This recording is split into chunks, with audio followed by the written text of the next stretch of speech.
Bienvenidos una vez más al podcast Decode Me. Hoy tenemos con nosotros a Gonzalo Álvarez, que es el creador del arte de presentar. En este podcast le vamos a preguntar por sus claves para ser un buen comunicador y nos desvela algunos truquillos para hacer la presentación perfecta. Pero Gonzalo, además, comparte con nosotros cómo el equilibrio entre mente y cuerpo es esencial para él. El ejercicio físico y la alimentación impactan en nuestras capacidades y potencian nuestros resultados. Vamos con Gonzalo, pero antes, recordar que como siempre podéis encontrar las notas de este episodio en decode.me/Gonzalo-Álvarez. Mi nombre es Alexis Sánchez, bienvenidos al capítulo 12 de Decode Me.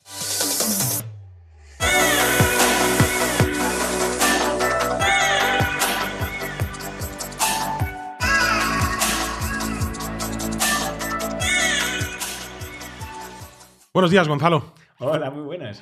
Muchas gracias por invitarnos. Estamos aquí en tu casa, ¿no? Que hace también las veces de oficina. Así es, la usamos para todo. Y también es tu casa, claro.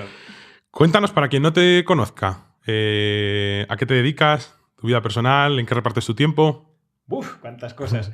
Pues mira, yo te diría que para ir entendiendo a qué me dedico, etcétera, ha habido en mi vida podríamos decir que dos constantes, que por así decir han sido los libros y el deporte. Yo toda mi vida me has visto siempre o con un libro o haciendo deporte. Y luego eso, con los años, ha ido cristalizando en la actividad que me dedico ahora, porque desde siempre me ha fascinado el leer, el aprender y contar lo que he aprendido. Entonces, la divulgación, la comunicación, es algo que para mí forma parte como indisoluble del aprendizaje, el contarlo a otros.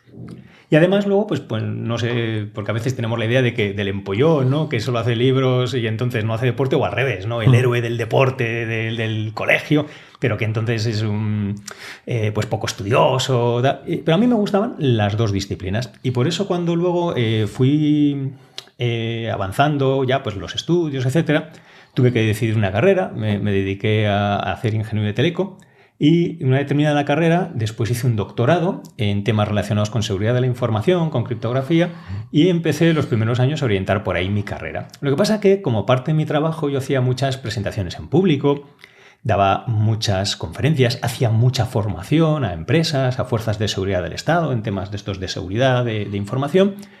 Y me di cuenta que al final casi lo que más me gustaba era comunicar y estar ahí delante de la audiencia. Me encantaban los cursos, prepararlos de manera diferente, haciendo cosas que les gustasen a los alumnos, que estuvieran todo el rato ahí enganchados. Y así fue como fui derivando luego poco a poco al mundo de la comunicación y nació el arte de presentar, que es en lo que he estado metido pues en los últimos 10 años ya. Háblanos porque has creado dos libros. Sí. ¿No? Ahora que hablas, y el último me llamó mucho la atención, porque lo has hecho como si fuese un superhéroe y lo has hecho como viñetas. Sí, bueno. A ver, ¿Cómo se te ocurrió eso? Pues a mí una de las cosas que me fascinó desde niño es los cómics. Entonces, yo empecé a leer cómics, los tebeos, que se llamaban entonces de Mortadelo y Filemón, de Zipizape, que algún lector que tenga más años, en este caso algún oyente, pues seguramente le sonarán. Y luego ya de los tebeos, del Jabato, el Capitán Trueno, era todo consumo de literatura nacional, pues pasé a la literatura, ¿no? Que bueno, mi primera literatura fueron los 5, los 3 investigadores, los Hollister, pues lo normal de la edad. Lo que pasa es que eso ya fue sentando la semilla de ese deseo de leer, ¿no? Y luego pues ya me hice un lector voraz de cómic y de libros también. Y en cuanto al cómic, evidentemente, luego fui evolucionando a otros tipos de cómic. Sigo leyendo cómics. Este fin de semana estuve en la FNAC y me compré unos cuantos cómics. Ahora otro tipo de cómic, obviamente. Pero siempre me ha gustado el cómic y me sigue gustando. Y cuando creé el segundo libro, El superhéroe de las presentaciones, pues yo he tenido una época, evidentemente, de leer mucho cómic de Marvel, de DC. Y con un amigo, que es el que ilustró el cómic, bueno, en este caso el libro, que también era otro fan de los cómics, lo que dijimos es, bueno, pues vamos a hacer un libro en un formato algo diferente, que es, algunas páginas están hechas como viñetas cómicas con una historieta y otras están todas, porque todo el libro está ilustrado, todas las páginas llevan más o menos ilustración, pero con la estética, la mística esta de los superhéroes. Y así fue como nació la idea, pues es también pues algo que pues yo de más pequeño, pues, cuando estaba en Bookco, yo hacía cómics, ilustraba, teníamos una revista, yo hacía los guiones, las ilustraciones, pues fue como decir, mira, y ahora profesionalmente, ya no de amateur, profesionalmente vamos a hacer un libro en formato cómic que, bueno, pues me parecía una manera muy diferente, más lúdica y tal vez más cercana para llegar al lector. Muy original, sí, la verdad que sí. Hablamos también fuera, antes de iniciar, que, bueno, tú siempre has estado leyendo. ¿A día de hoy cuánto tiempo dedicas a leer? O sea, ¿es algo que tienes en tu agenda? Es decir, oye, me voy a dedicar 2 horitas, 1 horita. Bueno, no es tanto que esté reglado, ¿no? Pues voy a leer de 10 a 11, sino que aprovecho muchos, como mira, hablando de Berto Pena, que también hemos estado mencionándole, él lo llama rincones de tiempo, que son estos momentos en los que tienes 5 minutos, 10 minutos, no sabes muy bien qué hacer. Pues bueno, pues yo siempre llevo un libro encima, que ahora con el tema del Kindle pues es muy fácil llevar. ¿Lo lees en digital? Normalmente sí. Los cómics los leo en papel y todo lo demás lo leo en digital. Yo ya no... Bueno, salvo... O sea, yo en papel ya solo leo libros de gran formato, de estos de mucha foto, de tamaño ya muy grande, o por supuesto los cómics. A mí un cómic en digital, eso sí que no me va. Sin embargo, los libros, yo personalmente pues ya no le veo el valor añadido a un libro que no sea de mucha carga de ilustración en tenerlo en papel. Y claro, yo llego a un momento que ya no me cabían los libros en casa. Ni en casa, ni en el trastero. Y ahora por eso lo tengo todo en digital. Y entonces aquí, estos rincones de tiempo, ¿no? Estos momentos donde tú puedes aprovechar para la lectura, pues que pueden ser pues estás esperando al tren, al avión, en estos momentos, pues aprovechas a leer. Luego, como comentábamos antes también, a mí me gusta mucho escuchar libros. Los audiolibros, la ventaja que tienen es que tú puedes estar haciendo otra cosa. Yo puedo estar haciendo cosas en la casa, puedo estar conduciendo, puedo ir caminando y mientras tanto sigo escuchando libros. De esa manera, luego por el trabajo que yo hago, pues también tengo que hacer mucha labor de investigación, de documentación, etcétera. Entonces también tengo que leer libros. En definitiva, que forma parte de mi trabajo y luego forma parte de mi afición. A mí también, pues después igual de comer, pues me gusta sentarme un rato con un buen libro o un buen cómic, con una taza de café. Estoy pues mis 15, 20 minutitos leyendo, por ejemplo. Jolín, pues que es una maravilla. Qué, ¿no? Planazo, es un planazo, vamos. Hablando de rutinas, ¿cómo es tu día ideal? ¿A qué hora te levantas? ¿A qué hora te acuestas? ¿Cómo te organizas? Porque además me imagino que viajarás mucho por el tema de las presentaciones. Bueno, a ver, pues según semanas, ¿no? Tampoco es que viaje tanto, pero yo los días normales, que son los que no estoy viajando, me levanto siempre a las 6:30 de la mañana, a las 7 estoy en el gimnasio, que lo tengo aquí al lado. Pues para las 8:30 más o menos ya termino, desayuno y ya empieza mi jornada profesional, digamos, ¿no? Pues hay veces que si doy cursos o coachings o cosas, trabajo con cliente, pues suele empezar a las 9, 9:30 como muy tarde. Si trabajo solo en casa, pues eso, escribiendo, documentándome, preparando materiales para cursos o para lo que sea. Entonces me suelo poner eso, 9, 9:30 y luego pues bueno, pues vas alternando, haces tus descansos. Si estás con un cliente, bueno, pues el trabajo, pues lo que vaya diciendo. Y eso sería pues trabajar hasta las 6, 6:30 y luego ya pues venir a casa, estar con la familia. Es un poco, bueno, pues el día a día de rutina de entre semana, ¿no? ¿A qué hora te acuestas? Porque luego siempre se dice, bueno, te levantas muy temprano, pero también depende a qué hora te acuestes. Claro, a ver, efectivamente, ¿no? Yo intento estar en la cama a las 11. Pero siempre estoy con un libro o con un cómic y entonces también depende de lo cansado que esté y de lo interesante, emocionante que esté el cómic, el libro, pues tardo más en apagar la luz, ¿no? Pero sí, yo normalmente duermo en torno a las 7 horas, es lo que a mí me pide el cuerpo. Por eso, levantándome a las 6:30, con estar en la cama 11, 11:30, luz apagada ya, yo ya con eso ya tengo mi sueño cumplido.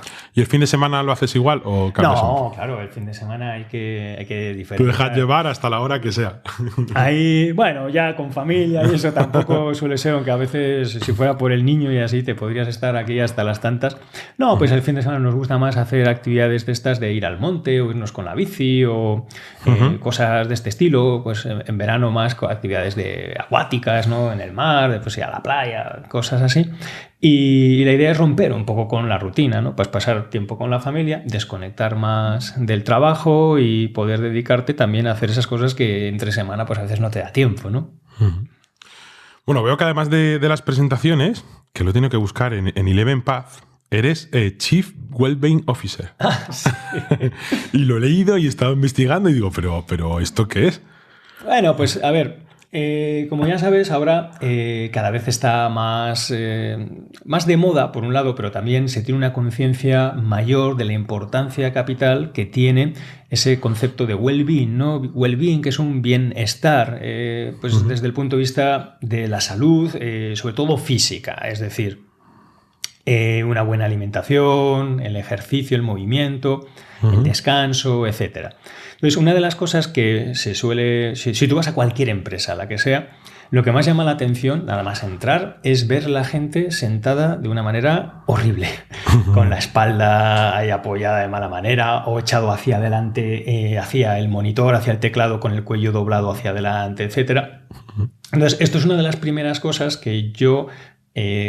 considero que es importante cambiar cómo nos sentamos, el tiempo que pasamos sentados, porque lo que hay que buscar... Yo no me ven, pero estoy rectificando la postura. Ahora ya hemos visto, estoy tomando, es como, espérate, a ver si estoy bien.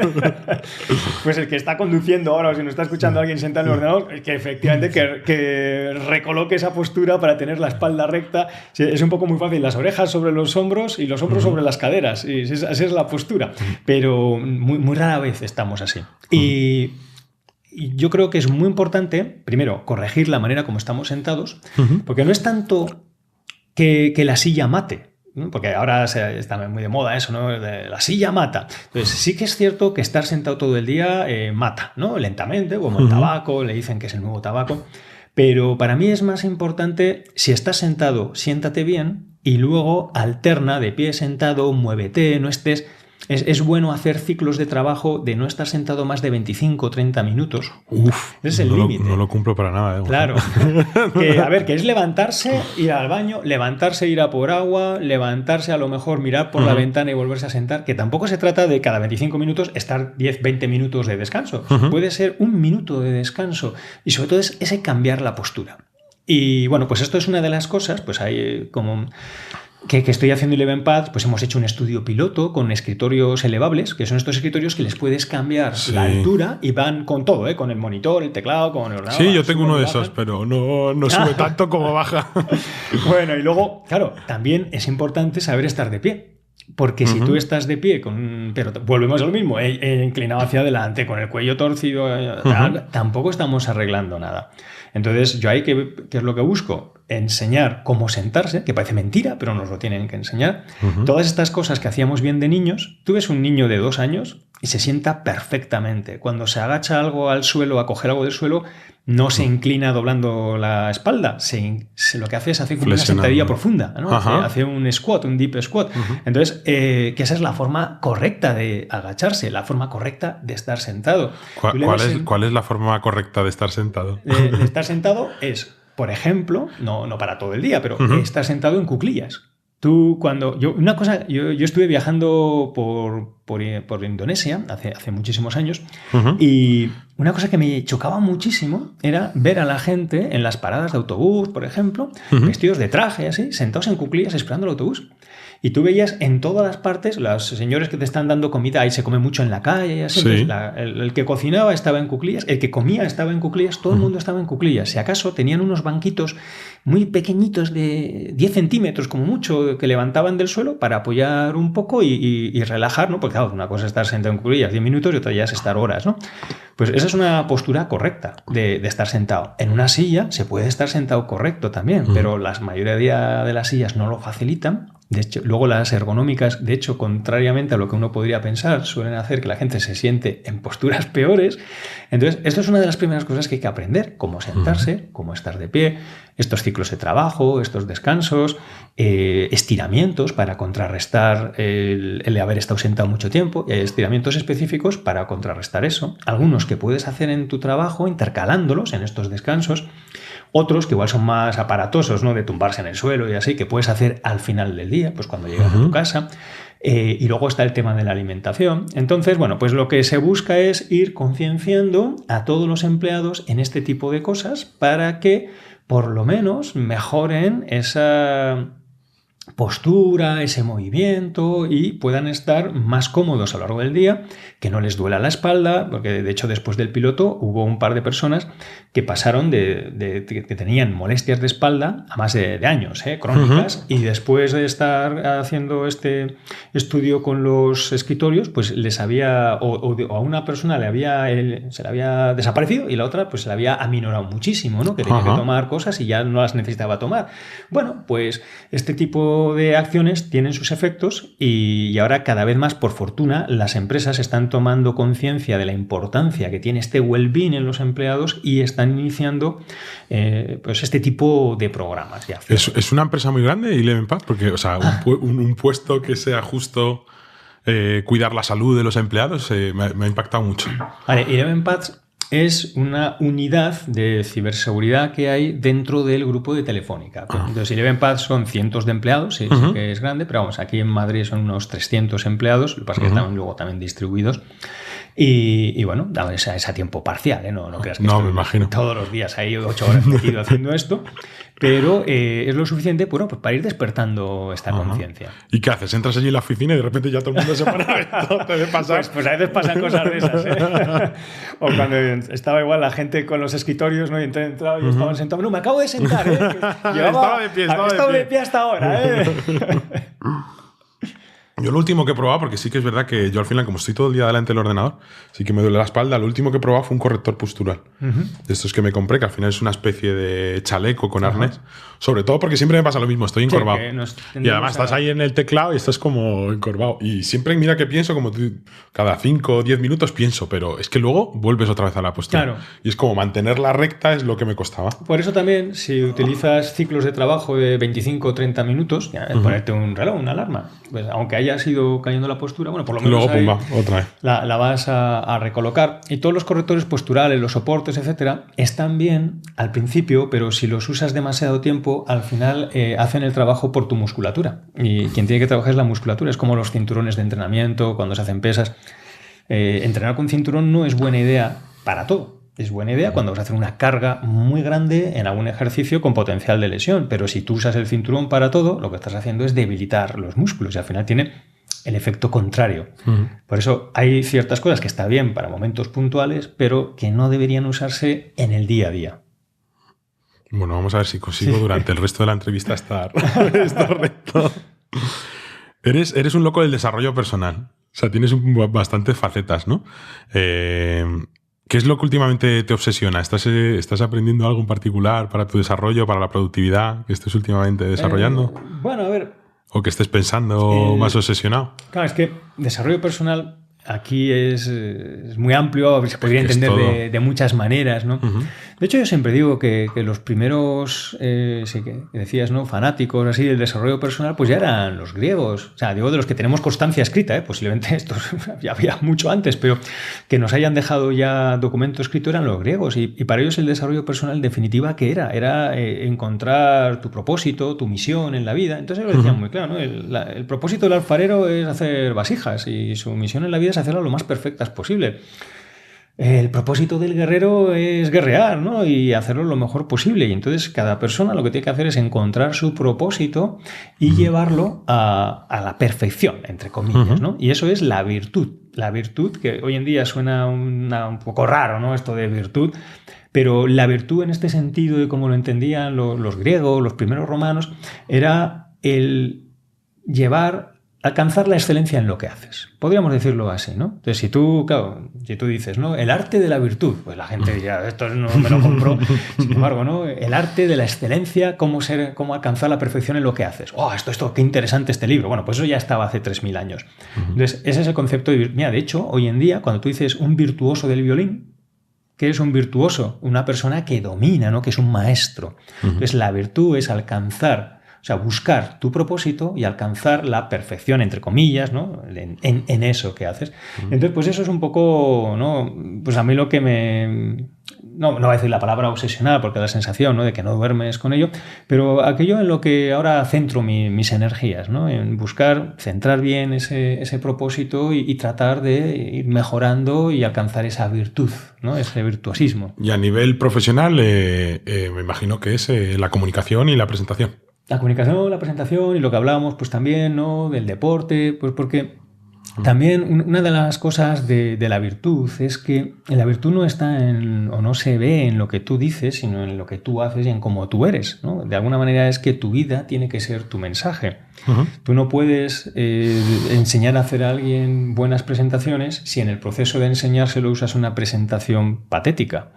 Que lo he visto, ¿eh? O tú no puedes explicar a alguien cómo tiene que ser una vida para alcanzar el bienestar tal y tú estar ahí, pues, no sé, gordo, pues con mala postura, tal, ¿no? Entonces, ese tipo de cosas, digamos, esa coherencia es lo que uno tiene que buscar también en su día a día, ¿no? Que de alguna manera tú no tengas que predicar, sino que tu propia vida sea ya tu mensaje, ¿no? Bueno, vamos a pasar, si te parece, al tema de las presentaciones. Sí. ¿Vale? Luego ya volveremos, porque también me interesa mucho la faceta del deporte, el ejercicio, porque al final creo que influye en todo lo que haces. Estar sano a nivel de deporte y de salud. Y voy a empezar porque al final esto te lo han preguntado muchas veces. Y estarás muy cansado de decir cómo hacer una presentación o no. Entonces intentaba preguntarte algunas cosas distintas, ¿vale? ¿Qué es lo que no hay que hacer nunca en una presentación? Y así ya vamos viendo qué es lo que hay que hacer, pero ¿qué es lo que nunca harías? Pues yo creo que el mayor vicio que tenemos al hacer presentaciones es querer contarlo todo. Entonces yo creo que eso es lo que no hay que hacer, porque la mayor parte de las presentaciones que asistimos se pasan de tiempo. Lo difícil es encontrar una presentación que hable menos del tiempo que le han asignado y tratamos de meter mucho contenido, de contarlo todo. Entonces, la audiencia no tiene capacidad cognitiva para procesar todo eso en tan poco tiempo y normalmente no hay tiempo. Entonces, para mí, esta sería la mayor recomendación, sintetizar. Y esto, te puede parecer una tontería, pues vaya una bobada, ¿no? Que me han dicho.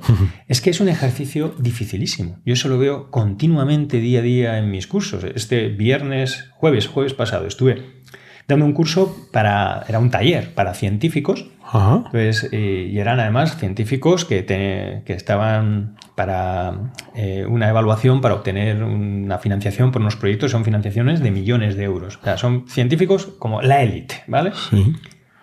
Y lo que yo les pedía era un ejercicio de síntesis y les resultaba muy difícil porque a todos nos cuesta mucho el sintetizar. Si tú le das 2 folios, te los llenan en un momento, pero cuando les das solamente una frase, eso es muy difícil. Todo tu trabajo, ¿cómo lo podrías explicar? ¿Cuál es el problema que resuelves en una frase? ¿Cuál es la solución que le vas a dar en una sola frase? Entonces, esa disciplina intelectual de sintetizar, de destilar los mensajes esenciales, de ir a la idea clave, eso es algo muy difícil de hacer y por eso es tan difícil encontrárnoslo en presentaciones. Lo fácil que es meterlo todo y que la audiencia ya busque, saque y vea qué era lo más importante. No, eso lo deberías hacer tú como ponente. Entonces, para mí, lo que no hay que hacer, contarlo todo. Eso me imagino que al final es un trabajo que hay que hacer previo, evidentemente, pero ¿algún truco para sintetizar o tú le haces algún proceso que sigan para intentar...? A ver... Porque eso ya no es tener virtud de presentación, sino ya es tener otro tipo de virtudes, claro, que de sintetizar, buscar una... Es que en una presentación, ¿no? se concitan muchas, si quieres, habilidades. Las 3 más claras, pero que no son conectadas entre sí, pero las 3 más claras son, por un lado, la comunicación a nivel de destilar ideas, organizarlas jerárquicamente, con una estructura coherente. O sea, todo eso es, por así decir, pensamiento. La segunda disciplina clave que también vamos a involucrar en una presentación es el diseño. Porque hoy en día utilizamos PowerPoint o Prezi, me da igual. Utilizamos un material gráfico. Y en el instante en el que estás abriendo una de estas herramientas, te conviertes en un diseñador gráfico. Otra de las cosas que no nos han preparado, etc. Y tú puedes ser muy bueno destilando ideas, pero luego muy malo volcándolas de manera visual. Por lo tanto, ya tenemos una segunda habilidad. Y luego la tercera es la habilidad de comunicación no verbal, de exposición oral, de salir delante de una audiencia, de contarlo dinámicamente, un estilo conversacional que engancha a la audiencia, que conecte emocionalmente con ella. Fíjate todas las cantidades de habilidades. Y esto digo para mí las 3 más importantes, las más destacadas. Por supuesto, esto luego habría muchísimas más. Y además no están necesariamente conectadas, porque hay gente que puede ser un maravilloso diseñador gráfico, pero no ser bueno destilando ideas. O pues que se le aterre salir delante de una audiencia, o al revés, alguien que le encanta salir delante del público, pero eso de estructurar las ideas pues le cuesta, ¿no? O es un desastre haciendo diapositivas. Entonces es muy difícil todo esto. Lo primero que decías en cuanto a destilar las ideas, eso claro, es un proceso que viene antes, porque para hablar bien en público, antes hay que pensar bien en privado. Eso necesita, el buen comunicar exige previamente pararse a pensar quién es la audiencia, qué necesita escuchar, qué conocimientos ya tiene, qué puede entender y qué no, cómo entonces puedo buscar imágenes en el sentido de metáforas, analogías, etcétera, que le ayuden a entender lo que estoy explicando. Una vez que tengo esas ideas clave, ¿cuáles son las más importantes? Entonces aquí se usa mucho, o sea, puedes utilizar un nivel jerárquico y hay una regla que es la regla del 3, ¿no? No des más de 3 grandes ideas. En una misma presentación. Porque ¿En una diapositiva o en una presentación? Una presentación. Incluso lo puedes llevar a todo, ¿no? Como si fuera una estructura fractal. Que en tu presentación no haya más de 3 grandes ideas. Dentro de cada una de esas 3 ideas, cada una de ellas que no tenga más de 3 subideas o subpuntos, ¿no? Y cada uno de ellos a su vez no más de 3 subideas, ¿no? O subpuntos. Entonces, de esta manera lo que estamos buscando es centrarnos en lo esencial. Porque si yo a alguien le digo, háblame de, no sé, cómo hacer buenos podcasts, ¿no? Entonces, imagínate, ¿no? Y pues yo tuviera un grupo ahí de gente, digo, pues preparad para el próximo día una presentación, cómo hacer un buen podcast. Y ahora imagínate que tengo otro grupo de gente y le digo, preparad para mañana una presentación titulada Las 3 cosas esenciales que no puedes dejar de hacer para crear un podcast de 10. ¿Cuál de los 2 grupos crees que va a hacer la mejor presentación? Desde luego el último. El último. Y sin embargo, parecería, ¿no? Pues peor, ¿no? Porque le he restringido, le he dicho las 3 cosas que no puedes dejar de hacer. Pero claro, tú piensas ahora el proceso mental, ¿no? Que va a seguir el primer grupo y el segundo. El primero llega a su casa y dice, ¿cómo hacer un buen podcast? Pues, ¿por dónde empieza? Pues igual empieza podcast, ¿no? ¿De dónde viene? De pod y de cast. La historia, vamos a empezar. Sí. Entonces, como primero la definición, la historia de los podcasts, ¿no? Ya los romanos empezaron a hacer tal, lo podemos rastrear en la Edad Media cuando tal, y te van a dar una chapa ahí de una hora, ¿no? Sí, sobre todo que lo suelen hacer mucho, empiezan con la definición de podcast de Wikipedia, dices tú, ¿en serio? La Wikipedia, tal, ¿no? Bueno, pues llega el otro grupo a su casa y dice, las 3 cosas que no puedes dejar de hacer. ¿Y cuáles son? Entonces empezarán a hacer a lo mejor una lista, ¿no? Pues cosas que hay que hacer, ¿no? Esta, la otra, me salen 8. Claro, pero me han dicho 3, ¿no? Pues me sobran, bueno, pues esta no es tan importante. Estas 2 en el fondo una depende de la otra, pues las puedo agrupar, y al final te lo va a dejar en 3 esenciales. Ya ha hecho una labor intelectual previa de síntesis extraordinaria. Por eso, la regla del 3 es este truco que puede ayudar a que te disciplines mentalmente para no contarlo todo, sino centrarte en lo que consideres esencial para tu audiencia. Por eso antes decía, el proceso empieza por la audiencia. Porque no tienes que pensar en lo que es importante para ti. Tienes que pensar en lo que es importante que la audiencia conozca y lo que a ella le resulte útil. Y partiendo de esta premisa y con esta disciplina mental es como puedes llegar a destilar ideas. Luego vendrá a plasmarlas y luego vendrá a contarlas, ¿no? Pero bueno, por lo menos ya hemos hecho el primer paso. En estos talleres que haces, al final verás muchos defectos. ¿Cuáles son los que más crees que cometen? Por ejemplo, yo tengo la sensación, no lo sé, que al final lo más difícil también es el escenario. Las otras cosas, pues aunque no seas muy bueno, se pueden camuflar y puedes hacer porque en vez de dedicar, pues imagínate 4 horas a dedicar a la presentación, dedicas 3 días enteros y lo suples, pero en el escenario no. ¿Tú crees, o sea, cuando haces estos talleres, cuáles son los defectos que ves más en la gente y que te cuesta más rectificar, por así decirlo, o ayudarles a solucionarlos? Pues volveríamos casi, te diría, a los 3 ejes anteriores, ¿no? Porque a nivel del contenido, de las ideas, esta dificultad de sintetizar. Eso para mí es uno de los grandes problemas y de estructurar. ¿Qué pongo al principio? ¿Qué pongo en el medio? ¿Al final? ¿No? Luego, yo es lo que suelo notar también, que conecta con las otras dos, es que, sobre todo en el mundo business, yo me circunscribo exclusivamente al mundo empresa y científico. Científico. Sí, académico, científico, ¿no? Yo solamente trabajo con esto. Es decir, para mí hay un tercer grupo, que es los políticos, pero que eso lo hace mi compañero, ¿no? Yo solamente empresa y mundo universidad, investigación. Y entonces aquí lo que yo observo es que se tiende a ir a dar solamente la información, el dato, el hecho, y se huye de todo aquello que es más, podríamos decir, emocional, ¿no? En el sentido de fotografía, historia, metáfora, música, cosas similares. Y yo creo que eso es un elemento fundamental que no puede faltar, que es esta ilustración emocional, pues, con una fotografía, un vídeo, con una historia, un ejemplo, una anécdota, una noticia. Y esto además lo que hace es ayuda a captar mejor la atención de la audiencia y también te saca de ese estado de estar enfocado en datos, en no cometer el error, decir bien lo que tengo que contar, que eso añade un elemento de presión muy importante y que vean todo lo que he metido en el Excel y que no falte tal y que no me hagan la pregunta por aquí.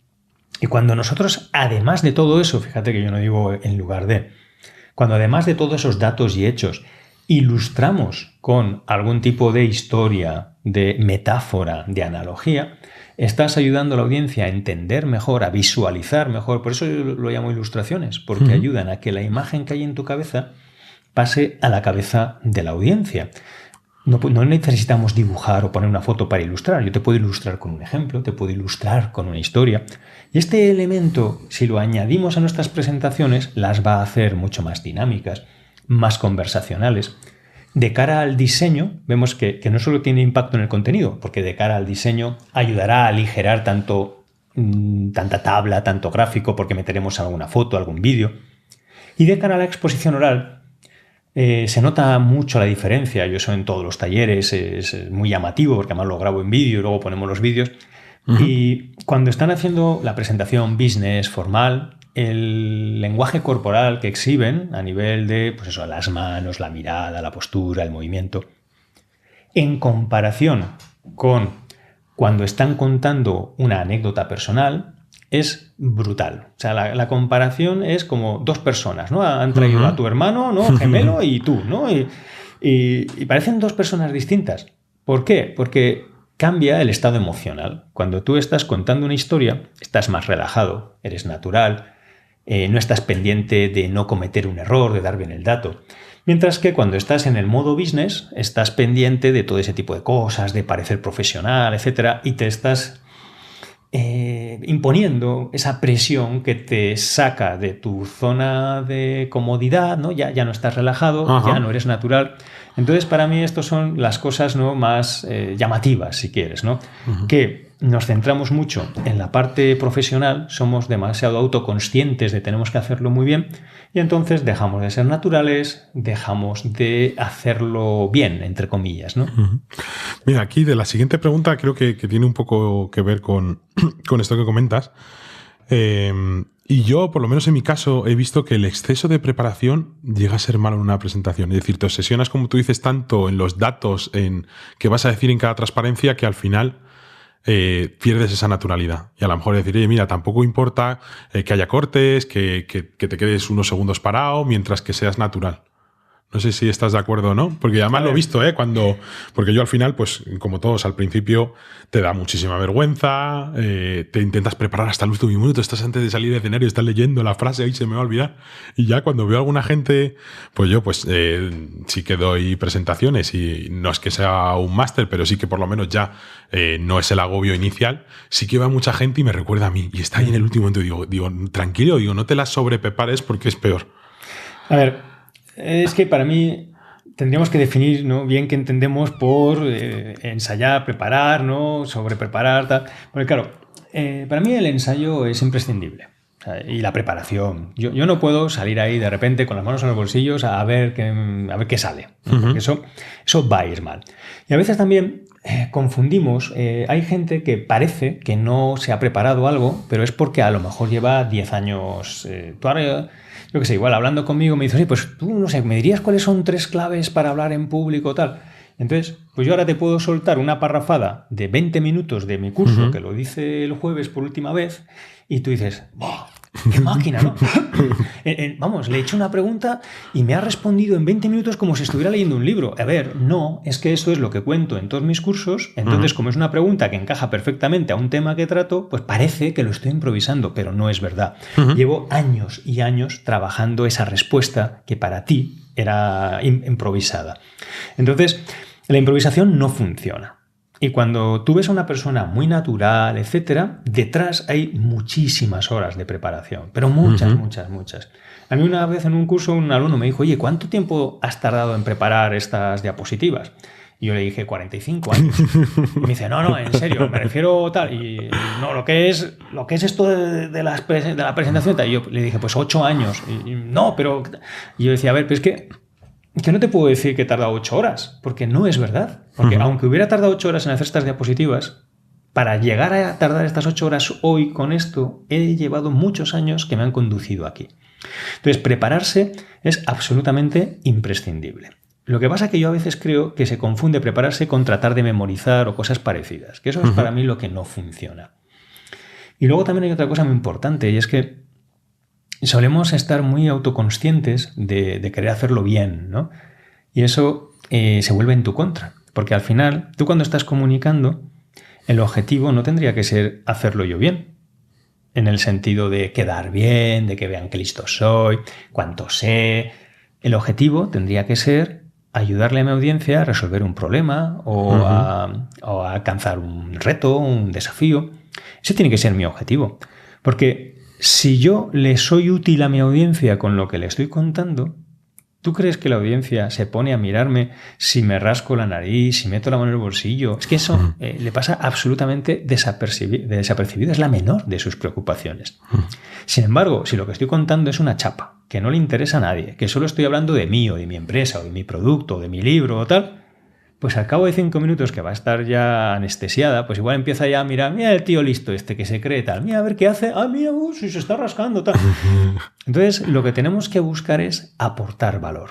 Y para aportar valor hace falta preparación, porque si no, ¿qué voy a aportar? Por eso ensayar es importantísimo, prepararse, todo eso es crucial. Lo que no es el estar tratando de memorizar ni el estar obsesionado con esa idea de tengo que transmitir una imagen de que todo lo hago bien, de que todo lo tengo preciso al milímetro, tal. Eso es lo que yo creo. A lo mejor lo que comentas es huir del ego, ¿no? Es decir, como tú dices, estás intentando no cagarla, quedar bien, pero no te centras en comunicar y en que la gente se vaya con algo más de lo que ha venido. Exacto, es que es huir del ego, ¿no? Yo, por ejemplo, de hecho tengo una charla que la titulé precisamente así, que era cuando te olvidas de ti mismo y te centras en la audiencia, el miedo desaparece. Porque estamos tan pendientes de nosotros, ¿no? De hacerlo bien, de impresionar o de quedar bien, que no se me olvide nada, que todo el foco está puesto en mí. Que no se me olvide, que no lo haga, que no... Entonces, si cambias el foco y lo pones en la audiencia, que les sea útil, que les ayude, que puedan resolver ese problema que traen o que pueda ayudarles a alcanzar ese objetivo que se habían propuesto, que a veces puede ser tan sencillo como pasar un rato divertido o puede ser más trascendental. Pero cuando cambias ese foco, te olvidas de ti mismo y entonces ya no estás pendiente de esas cosas y ahí es cuando todo fluye. Mira, yo las ponencias que hago, y me pasa un poco como tú dices, yo al final llevo toda la vida en el sector de la automoción, parte digital, y sí que es verdad que ya voy bastante relajado, pues porque pues como hago consultorías y demás, lo sé todo. Pero sí que es verdad, y ahora lo has comentado y me ha venido a la cabeza, yo siempre que hago una presentación, intento y siempre pienso dos cosas claves, ¿vale? Para saber si he hecho una buena presentación o no. Si la gente ha apuntado algo cuando estoy haciendo la presentación, y luego pienso en qué van a hacer mañana. Digo, mira, si mañana no hacen nada, o sea, se van otra vez al concesionario y no aplican nada, o sea, no pueden aplicar nada de lo que ha dado la presentación, es que es mala. Entonces, esas dos cosas siempre son claves, y cuando veo que alguien se pone nervioso a apuntar alguna información antes de que cambie la transparencia o de lo que he dicho, o que le doy consejos prácticos que puedan empezar a aplicar no dentro de un mes, sino mañana, digo, bueno, y así esto es un poco las dos guías que hago cuando estoy escribiendo la presentación, pensar en eso. Sí, sí. Y es por lo menos... la primera puede ser, no sé, que apunten, no apunten, no. Quiere decir que eso está bien, pero para mí la segunda es la clave, que algo cambie. Porque para mí el objetivo último de toda presentación es que se produzca un cambio en la audiencia.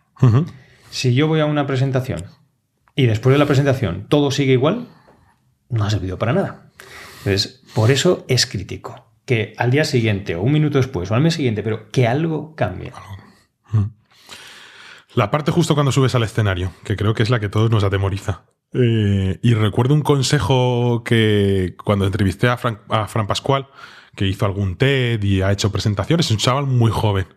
Y me acuerdo que tenía un vídeo en YouTube y lo que decía es, te la tiene que sudar. Es como decir, oye, cuando subas al escenario todos tenemos un miedo, como tú dices, de cagarla, de no dar la información correcta, de que no sea bueno. Y decir, en ese momento... ¿Cuál sería tu consejo para decir, oye, vale, me libero? Que yo creo que lo que dice Fran está genial. Es decir, si te da igual, lo que es el nerviosismo se te olvida, porque no tienes nada que temer. Pero ¿cuál sería tu consejo este momento que sabes que a todos nos pasa? Que vas a subir en el escenario y los segundos de antes estás nervioso, incluso cuando empiezas la presentación, que suele pasar, los primeros minutos estás súper nervioso y luego ya te vas tranquilizando. Sí, así ¿Cuál sería tu consejo? A ver, aquí todo depende... Es que para mí el consejo es tener mucha práctica, ¿no? Entonces, el consejo es practicar, practicar y practicar. Porque esto es algo parecido. Si tú nunca has esquiado y el primer día te suben a una pista negra y te asomas al borde, pues te entran los mil males. Y de hecho, si te tiras, te vas a estrellar. Entonces, cuanto más tiempo lleves tirándote por pistas verdes, luego azules, luego rojas, luego negras, llega un momento que no solamente no te da miedo, sino que disfrutas. Entonces, ¿Cuánto tiempo tardas esto en disfrutar? Porque esto seguro que lo está leyendo. ¿Cómo vas a disfrutar? ¿Pero qué me estás contando? Es que esa es la idea, ¿no? Mientras no disfrutes, no hay nada que hacer, ¿no? Entonces, quiero decir, es como el esquí. Si tú vas con una persona, y esto pasa muchas veces, tú puedes ir con una persona y lo está pasando mal. Bueno, pues a lo mejor hay que cambiar el enfoque, ¿no? Porque el objetivo de esquiar es que lo disfrutes. Yo cuando voy a esquiar, porque me lo paso bien, y es que de hecho esa sensación de ir a toda velocidad, bajando, eso es maravilloso. Entonces, hablar en público es maravilloso, porque tienes el privilegio, ¿no? La oportunidad de poder compartir con un grupo de personas pequeño, numeroso, algo con la certeza de que les vas a ayudar a cambiar. Eso es una cosa extraordinaria y maravillosa. Entonces, si tú no disfrutas, es porque algo en tu cabeza no está alineado, no está fallando. Y es que o no ves el objetivo de lo que estás haciendo, porque claro, hay que ver en muchos contextos de presentación. Hay gente que le manda, venga, tú, vete a contar esto. No tiene ninguna preparación, ¿vale? O no está bien preparado, no tiene esa percepción de que estoy ayudando a la audiencia. Entonces, hay todos estos son trucos que no funcionan. Entonces, lo único para mí que funciona es cambiar tu mente. Y cuando tú enfocas la presentación como el privilegio, esa maravilla de tener a un grupo de personas que van a darte su tiempo para escuchar lo que tú les dices, con la esperanza a ellos y la certeza tú de que va a cambiar su vida mejor, entonces, ¿cómo va a haber miedo? ¿Cómo va a haber...? O sea, nervios tiene que haber, desde luego. Yo, evidentemente, cuando me tiro por una pista negra o hago un fuera pista o algo, tengo que tener nervios, porque si voy muy relajado me caigo.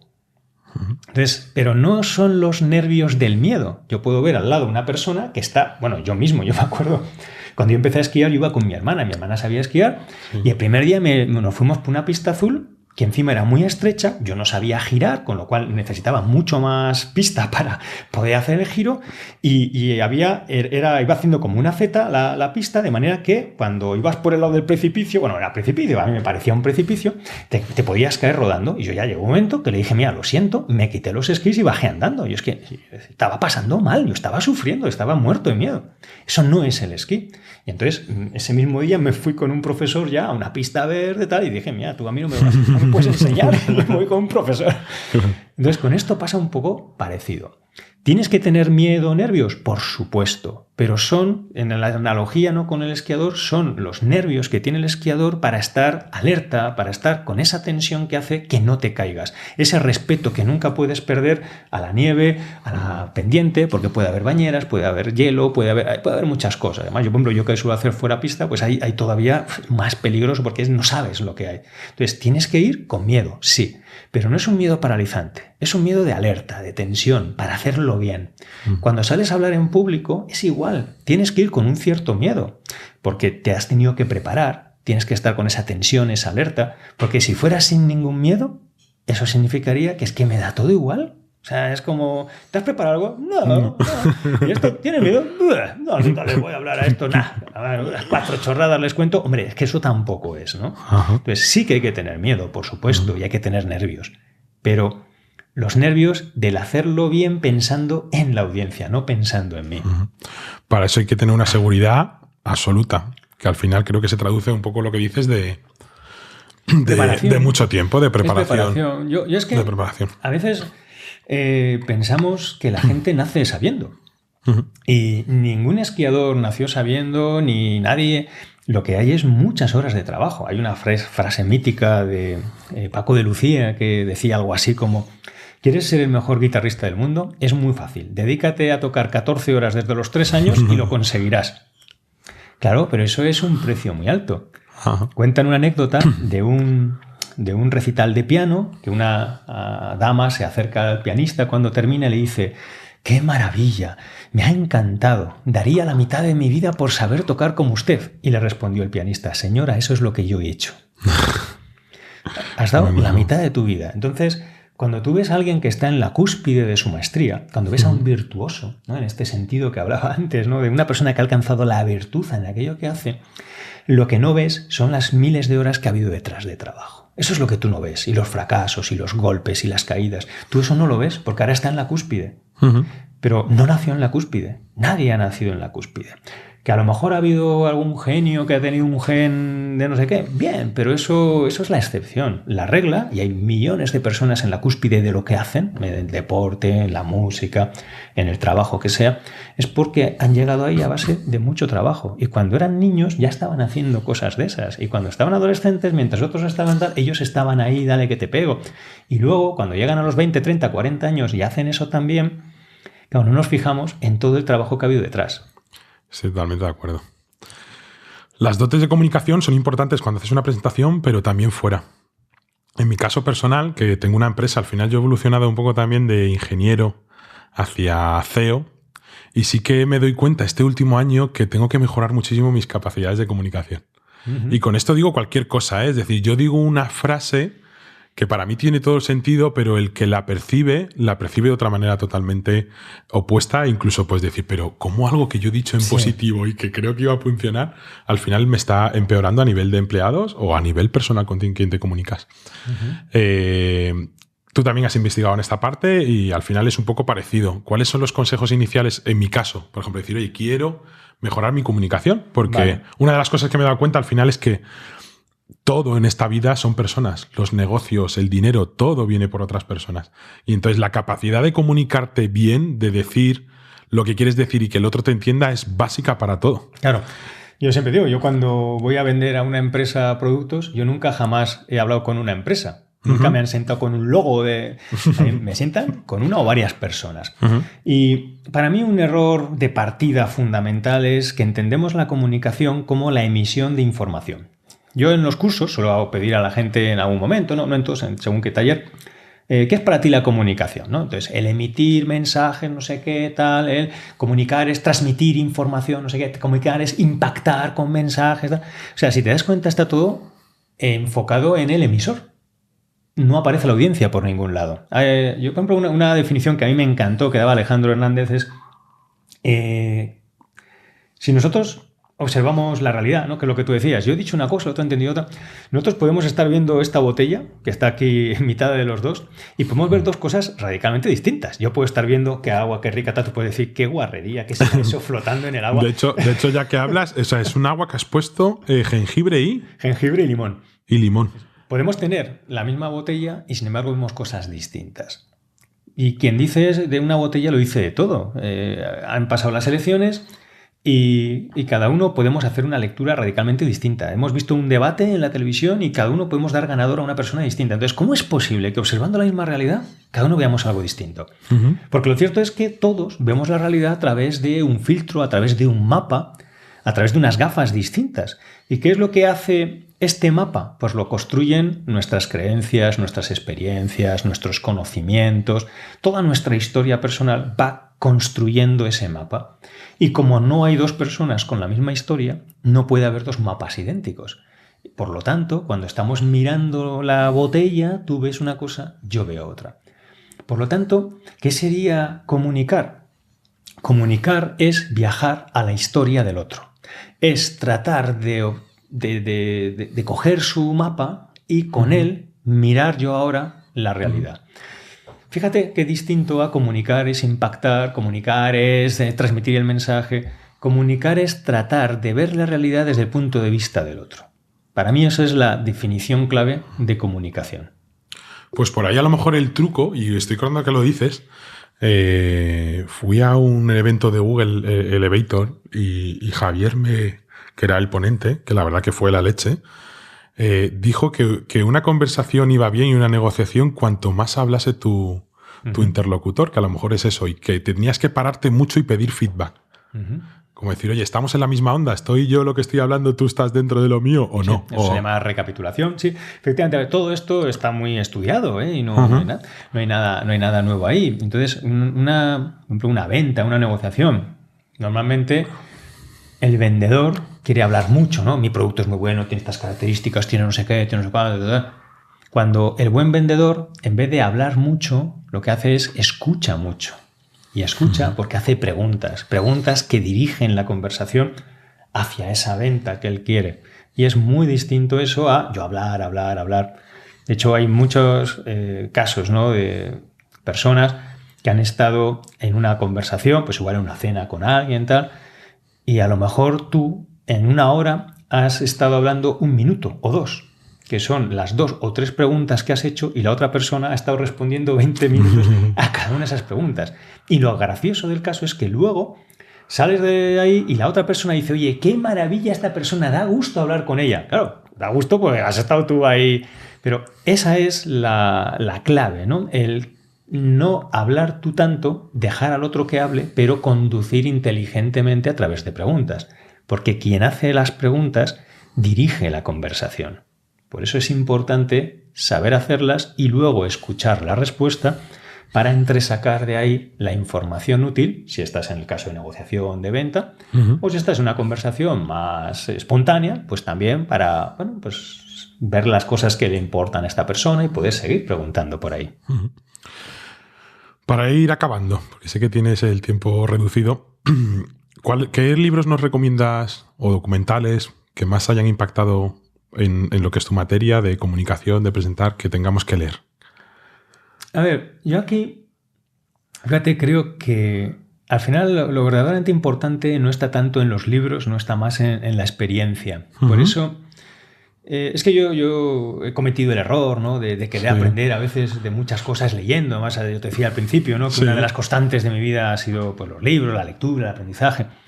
Y yo creo que más que libros, lo importante es acudir a vivir la experiencia, ¿no? Entonces, viajar es algo que te abre mucho, ¿no? Entonces, en este caso, en comunicación, si lo queremos centrar, yo recomiendo más que leer libros, hacer algún tipo de taller, hacer algún tipo de curso, viajar en el sentido de ir a conferencias variadas, pues tú contabas ahora, ¿no? Está en Google, ha habido un señor que ha dicho una cosa, pues eso, ir a conferencias. Muchas veces se aprende más en las conferencias que en los libros, porque estás viendo en vivo, ves lo que a ti te llega, lo que a ti te emociona, ves lo que le llega a la gente. Oye, pues ¿qué ha hecho esta persona? Pues mira, es que este ha hecho todas estas cosas. Entonces, ir a muchas conferencias, ver charlas TED, ver otro tipo de charlas y sobre todo, hacerlas tú. Entonces, a ver, que con esto no quiero decir que no haya que leer libros, ni mucho menos, ¿eh? Yo he leído muchos, pero yo a veces, si acaso una de las cosas que me he ido dando cuenta, yo ahora leería menos libros de los que he leído y habría ido a hacer más, ¿no? A poner más en práctica, porque si no, corremos el riesgo de pasarnos la vida leyendo libros en busca de ese truco, ¿no? De todo el mundo en los cursos, ¿no? ¿Cuál es el truco para no ponerme nervioso? El truco. Y estamos buscando el truco mágico. El santo grial. El santo grial. Pasa lo mismo en productividad y la gente está leyendo libros de productividad buscando el grial de la productividad o está leyendo libros de deporte. A ver, mira, por muchos vídeos de YouTube de CrossFit que veas, no te vas a poner fuerte. Deja de ver vídeos de YouTube y ponte a hacer CrossFit. Y si acaso, ve un vídeo para ver bien la técnica de un ejercicio, pero luego ponte a hacer el ejercicio.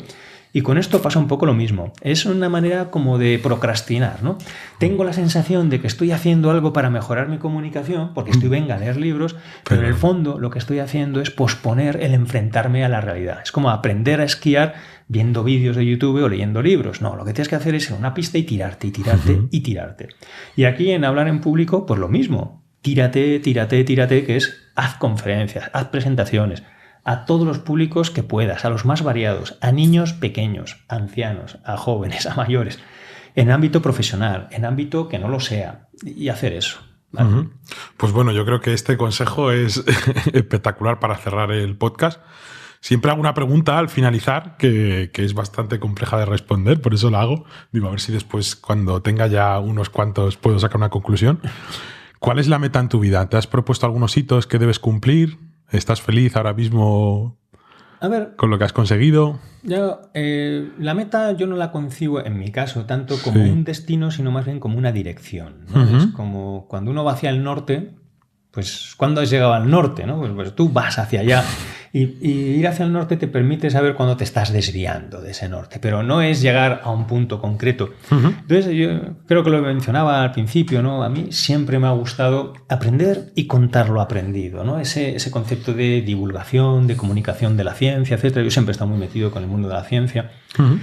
Y yo ahora hacia donde más me oriento y donde más quiero trabajar, pues es en esos temas, ¿no? En la comunicación relacionada sobre todo con temas científicos. Ahora estoy muy metido en el tema también de la seguridad informática de nuevo, etcétera, ¿no? Volviendo a los inicios. Bueno, es dando vueltas, ¿no? Sí, son movimientos circulares, así.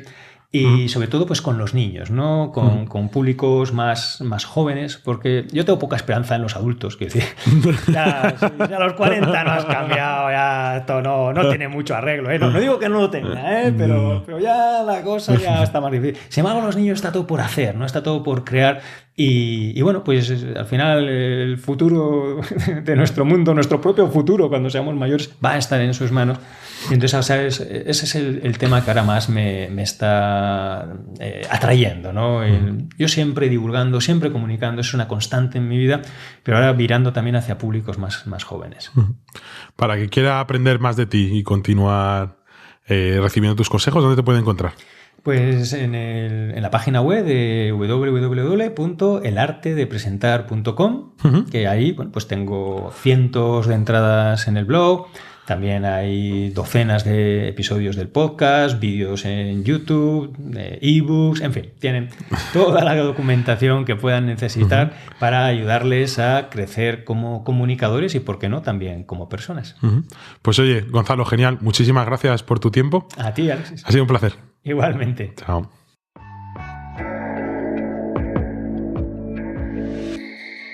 Espera, no te vayas todavía. Recuerda que puedes suscribirte en decode.me. Además, puedes visitar mi blog en alexis.es. Allí vas a encontrar mucha más info sobre mí y sobre productividad. Hasta la próxima, Decoders.